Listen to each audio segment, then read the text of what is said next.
Welcome to AP US History. We'll be talking about the American society in the 1920s, sometimes known as the Roaring Twenties. Um, Political philosophies, we're going to move from the Progressive era, which went from the 1900 to 1920, and we're going to move back into a more conservative America. Certainly, there were radicals. These were the communists and socialists who wanted more government interference in the economy and the society, doing more for the average citizen. They saw government as an agent of change. Conservatives were the folks that wanted to see things the way they were before the progressive period. They weren't necessarily all that interested in change. They saw government as a vehicle to collect taxes and protect the Americans, but wanted a laissez-faire attitude towards business and social concerns. Reactionaries desired to move society back into the past, even more ultra-conservative. Liberals advocated change in society. They were the folks that were pushing for the progressive movement. They were not socialists, they were not communists, but they were looking for reform in society. There was something called Americanism, and by the way, that is the secret word for this particular video, uh, which essentially was a fear of radicalism. They didn't like the Red Scare, the communists. The Bolshevik Revolution in Russia certainly sparked paranoia among a lot of citizens in the U.S., and they were afraid that it was going to take over the world. It was an opposition to capitalism. Numerous strikes and unrest in American cities. They saw that as the work of communist or socialist sympathizers. Um, there was also this idea of strikes that were going to happen. We talked about the Seattle General Strike in 1919, 35,000 ship workers going on strike. They were pushing for better pay, more benefits. The mayor of Seattle called it out the federal troops to head off anarchy. And so people were upset with the way they were being treated by management, and so they went on strike. But most people blamed this on communist infiltrators. The Boston police strike, something that had not been done before, where policemen were walking off the job, 1,500 of them. Again, it was inspired by the Bolsheviks or the Red. The United Mine Workers of America went on strike. John L. Lewis was against these people were striking for better working conditions and higher wages. During this time, you have the Palmer raids, which were an attempt to weed out the radical seeds, the subversives, the communists from American society. On January 2nd, 1919, 5,000 suspects, communist suspects, were arrested in 33 cities, and 550 were deported back to Russia. Here shows a picture of the Boston police strike, again depicting the officers as being selfish and letting the criminals have their way in society. So the Red Scare, internationally promoted. The goal was worldwide communism, and Palmer was given the task to try to stem the tide. His house was actually bombed, and they blamed that on the communist. Here shows Palmer arresting suspected communist, anarchist. This is home that was bombed, again, blaming it on the communist. There is an important case that you need to know, and this is Sacco and Vanzetti case. These two men were accused of robbery and murder in Braintree, Massachusetts. Unfortunately for them, the legal system seemed to be against them. The judge, the jury, the prosecutor, everyone seemed to be against them.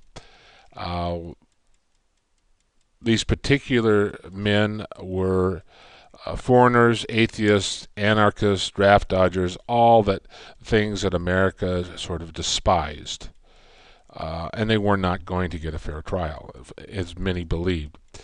Radicalism was really on trial.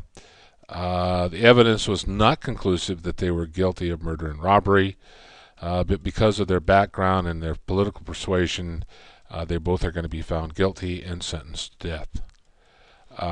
This shows a picture of Sacco and Vanzetti, but this is the mood of Americans, that we are suspicious of certain Europeans coming to America, particularly from Italy and Eastern Europe.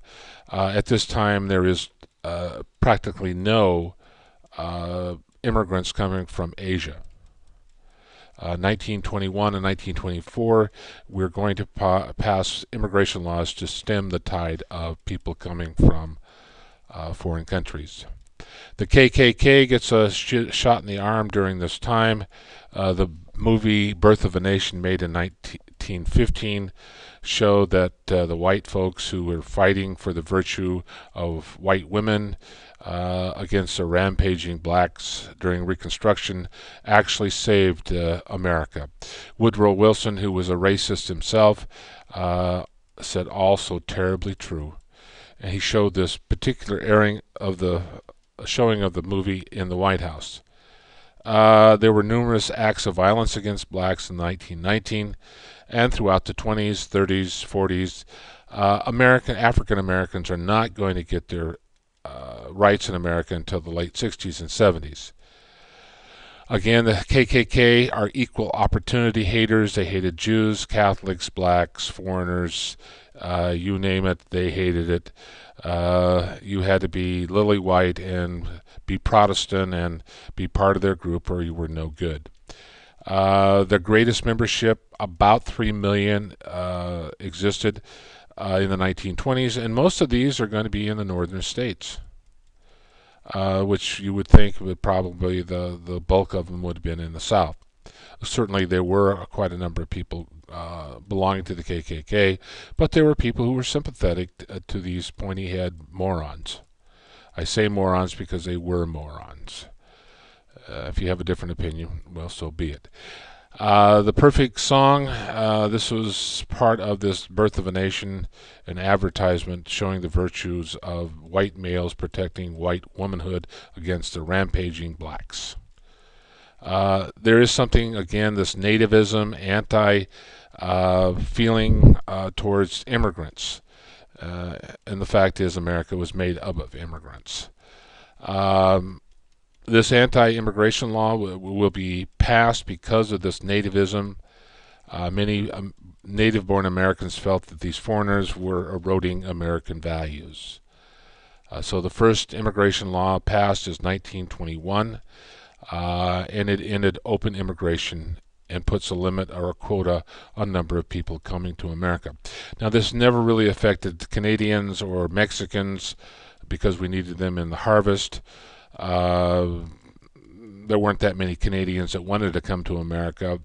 Englishmen, Frenchmen, Germans, this really didn't impact them much, but it did impact people from Italy and Yugoslavia and Hungary and Poland and Russia, people that were of Jewish descent, people that certainly didn't have a history of democracy or Western values. Based on the 1910 census, there was a quota of 3%, so no more than 350,000 per year were going to be allowed in America. And this seemed to favor the Northern and Western Europe because it was based on the number of people already here. And so the Irish and the British and the French and the Germans certainly had a larger population here than as did Russians and Italians and so forth. The National Origin Act, another attempt to stem the tide of immigrants coming to America. And it really is a slap in the face to these people.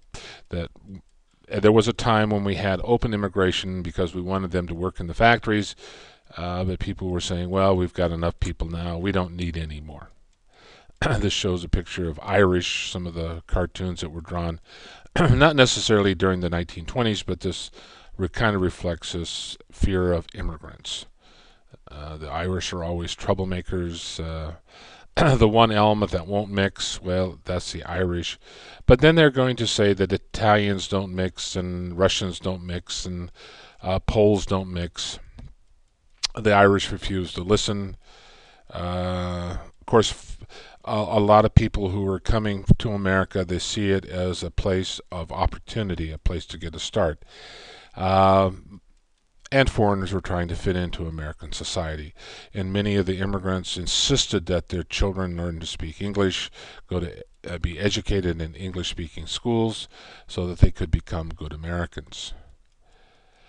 This 1924 law reduced immigration to half of what it had been, about 152,000. Asians were banned completely. And again, the Irish, the British, the English, the Germans, and the French weren't affected by this law at all. Canadians and Latin Americans were exempt. Another important trial that came, and we talked about this in class, was the Scopes trial, or the monkey trial. It really pitted science against fundamentalists. Those who wanted to teach Darwin evolution were banned from doing so in Tennessee under the Butler laws. And if you were caught teaching evolution, you could be fined by the government $100 and possibly lose your job. And so Scopes, who is a substitute teacher, is going to be a test case.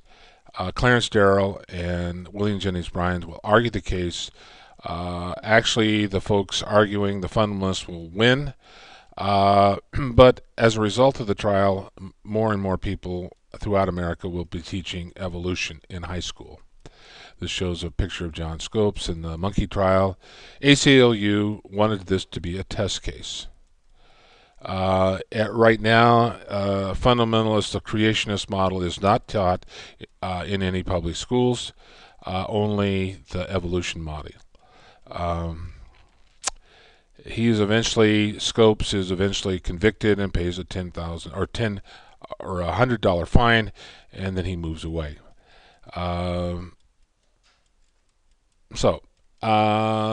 That was some of the backdrop that was going on in American society. Also, Prohibition passes, the 18th Amendment. During this period, pretty much people just ignored the law. People had been used to drinking on a regular basis, and they weren't going to give it up. Al Capone and other gangsters are going to fill the void, bringing alcohol in and selling it to various people in society. A number of police officials, government officials took bribes, looked the other way, because they didn't really like the law.